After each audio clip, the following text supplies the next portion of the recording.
श्री स्वामी समर्थ. स्वागत आहे तुमचं माझ्या युट्यूब चॅनलमध्ये. आजचा दिवस तुम्हाला खूप छान सुख समाधानाचा आणि आनंदाचा जाऊ देत ही स्वामींच्या चरणी प्रार्थना करते आणि आज या नवीन व्हिडिओला सुरुवात करते.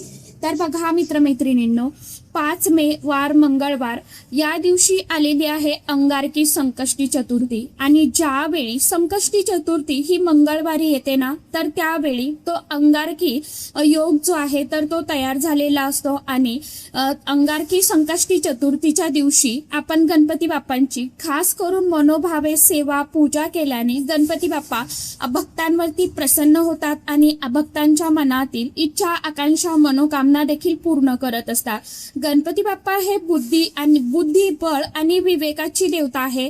अंगारकी चतुर्थीला श्री गणपती 4 मस्तक आणि 4 हातांच्या स्वरूपामध्ये असतात आणि त्यांचे स्वरूप हे संकटमोचन मानले जाते. बघा, ज्या कोणाला संकष्टी चतुर्थीचं व्रत सुरू करायचं आहे, म्हणजे नवीन सुरुवात करायची आहे, जे कोणी करत नसाल तर त्यांनी मग या मंगळवारी म्हणजे संकष्टी चतुर्थी पासून तुम्ही या संकष्टीच्या व्रताला सुरुवात जी आहे ना तर ती करू शकता.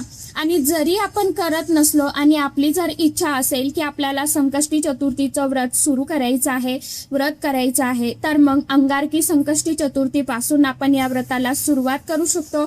आपण संकल्प करून हे व्रत करू शकता. म्हणजे जर आपल्याला एक वर्षभर 12 संकष्टी करायच्या असतील ना, तर मग आपण तसा संकल्प करू शकता. किंवा मग आपण जर शेवटपर्यंत हे संकष्टी चतुर्थीचं व्रत करणार असू, म्हणजे हे व्रत आपण आजन्म पाळणार असू, तर मग आपल्याला हे संकल्प करण्याची काही गरज नसते. अंगारकी संकष्टी चतुर्थीला आपण उपवास केल्यामुळे आपल्याला सर्व संकष्टी चतुर्थीला उपवास केल्याचं पुण्यफळ जे आहे ना तर ते प्राप्त होत असतं. ज्यामुळे कोणाला प्रत्येक महिन्याची संकष्टी चतुर्थी करणं शक्य होत नाहीये, तो उपवास करणं शक्य होत नाहीये, व्रत करणं जमत नाहीये, तर मग त्यांनी अंगारकी संकष्टी चतुर्थीच्या दिवशी उपवास जो आहे तर तो आवर्जून करायचा आहे. अंगारकी संकष्टी चतुर्थीच्या दिवशी आपल्याला गणपती बाप्पांचं विधिवत पूजन जे आहे तर ते सुद्धा करायचं आहे. ही पूजा आपण एखाद्या चौरंगावरती पाटावरती मांडू शकता किंवा मग देवघरामध्ये तुम्ही गणपती बाप्पांचं विधिवत पूजन केलं तरी देखील चालणार आहे. आता या चतुर्थीच्या दिवशी आपल्याला सकाळी लवकर उठायचं आहे. शक्य असेल तर ब्रह्ममुहूर्तावरती उठायचं आहे, स्नान करायचं आहे, स्वच्छ वस्त्र परिधान करायचे आहे आणि शक्य असेल तर लाल रंगाचे आपल्याला या दिवशी वस्त्र जे आहेत तर ते आवर्जून परिधान करायचे आहे. फक्त आपल्याला चुकून देखील या दिवशी काळ्या रंगाचे वस्त्र जे आहे ना तर ते परिधान करायचे नाहीये. कारण की बघा, लाल रंग हा गणपती बाप्पांचा अतिशय अत्यंत खूप आवडीचा रंग मानला जातो. त्यानंतर आपल्याला काय करायचं आहे, ज्या ठिकाणी आपण पूजा करणार आहोत ती जागा स्वच्छ करायची. त्या ठिकाणी आपल्याला स्वच्छ झाडून पुसून घ्यायचं. एक चौरंग किंवा पाट ठेवायचा, त्याभोवती आपल्याला छानशी अशी रांगोळी जी आहे तर ती काढायची. आपण अगदी फुलांनी किंवा रांगोळीच्या सहाय्याने त्या पाटाच्या चौरंगाच्या भोवती रांगोळी काढू शकता. त्यानंतर आपल्याला स्वतःला बसायला सुद्धा आसन घ्यायचं आहे. आसन घेऊनच आपल्याला बसायचं आहे. कधीही जमिनीवरती बसून पूजा जी आहे तर ती आपल्याला करायची नाही. त्यानंतर एक लाल रंगाचं कोरं स्वच्छ वस्त्र आपल्याला घ्यायचं आहे. एका बाजूला शक्यतो करून आपल्या डाव्या बाजूला आपल्याला थोड्याशा अक्षदा ठेवायच्या आणि त्यावरती आपल्याला तो एक दिवा जो आहे तर तो ठेवायचा आहे. जर आपण तेलाचा दिवा लावला तर तो आपल्या डाव्या बाजूला लावायचा आणि तुपाचा दिवा असेल तर तो आपल्या उजव्या बाजूला लावायचा आहे. आता दिव्याला सुद्धा आपल्याला हळदी कुंकू अक्षदा फूल अर्पण करून घ्यायचं आहे. दिव्याला मनोभावे नमस्कार करायचा आहे. आपल्याला दिव्याची पूजा करून घ्यायची, कारण की अग्निदेवतेची पूजा करायची आहे. तर अशा प्रकारे आपल्याला सर्वप्रथम आपल्याला दिवा जो आहे, धूप जो आहे तर तो प्रज्वलित करून घ्यायचा. त्यानंतर एक तामण घ्यायचं, त्या तामणामध्ये सुद्धा थोड्याशा अक्षदा ठेवायच्या आपल्याला, त्यावरती हळदी कुंकू अर्पण करायचं.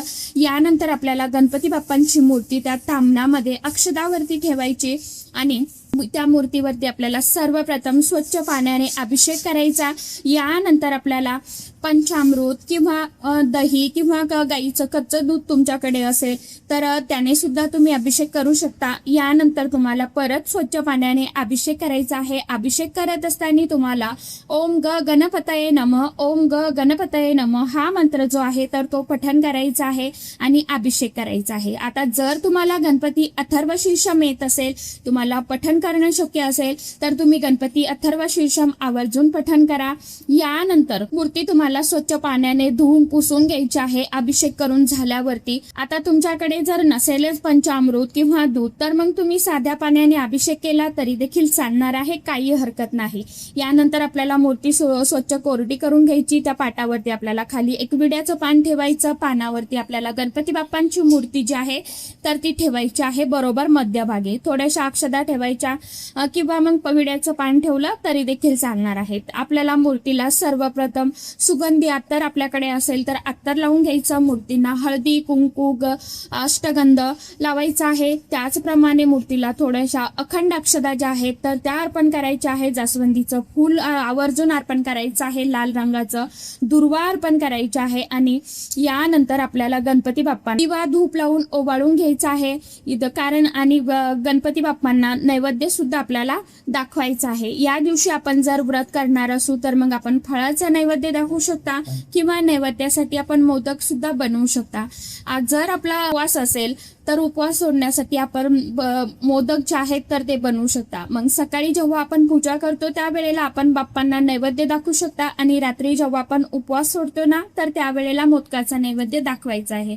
यानंतर आपल्याला मनोभावे गणपती बाप्पांची आरती करायची आहे. गणपती बाप्पांच्या पूजेमध्ये आपल्याला तुळशीचं पान मात्र चुकून देखील वापरायचं नाही. आपल्याकडे मूर्ती नसेल तर फोटो असेल तरी सुद्धा तुम्ही तो स्वच्छ पुसून काढायचा आहे आणि शक्यतो करून आपल्याला फुलांचा हार वगैरे घालायचा आहे.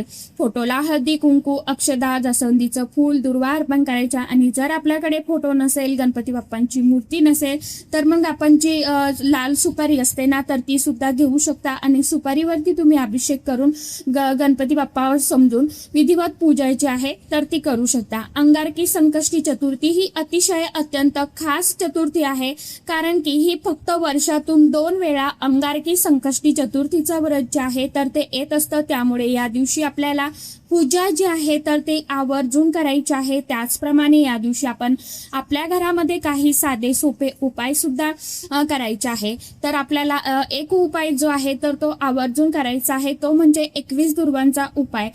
बाप्पांना दुर्वा ज्या आहेत तर त्या खूप प्रिय आहे म्हणून आपल्याला 21 दुर्वांचा उपाय जो आहे तर तो करायचा आहे.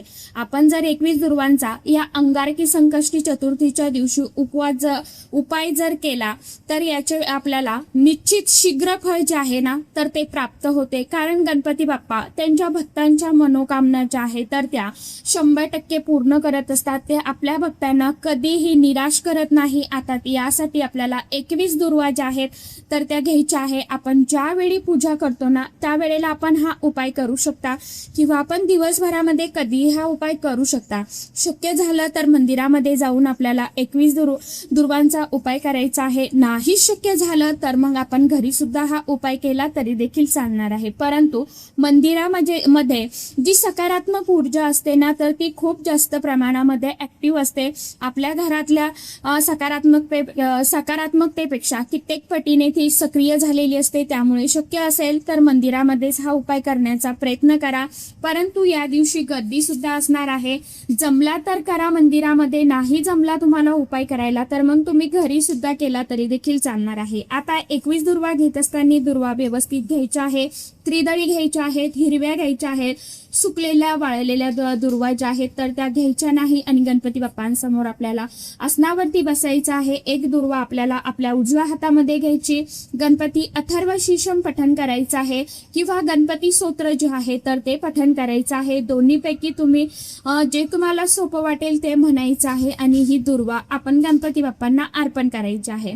आता दुर्वा अर्पण करत असताना आपण बाप्पांच्या मस्तकावरती अर्पण करू शकता किंवा मग चरणाजवळ सुद्धा तुम्ही अर्पण केली तरी देखील चालणार आहे. अशा प्रकारे आपल्याला 21 दुर्वा प्रत्येक वेळेला एक दुर्वा हातामध्ये घ्यायची. गणपती अथर्व शीर्षम पठण करायचं.